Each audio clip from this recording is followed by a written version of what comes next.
வணக்கம் வர்ஸ். இது நந்திதா சமையலில் இப்போ என்ன பார்க்க போகிறோம்னா பருப்பு ரசம் பார்க்க போகிறோம்.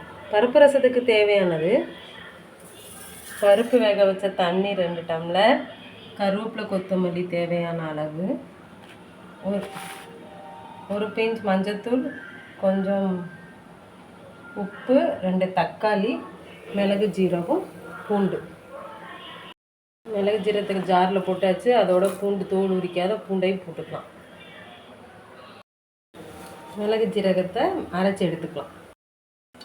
இப்போ கருவேப்பிலை கொத்தமல்லி, மஞ்சள், உப்பு, தக்காளி, அரைச்சி வச்ச மிளகு ஜீரகம் இதெல்லாமே ஒன்று ஆட் பண்ணிக்கலாம். ஆட் பண்ணிவிட்டு நல்லா கையிலே மசிச்சு விடலாம். இப்போ ரசத்துக்கு கொஞ்சமாக புளி ஊற வச்சுருந்தா அந்த புளியை அதோடு ஆட் பண்ணிக்கலாம். இப்போ பருப்பு ரசம் தாளிச்சிக்கலாங்க. கொஞ்சம் எண்ணெய் ஊற்றிக்கலாம். சமையல் எண்ணெய் நல்லெண்ணெய் ஊற்றிக்கலாம்.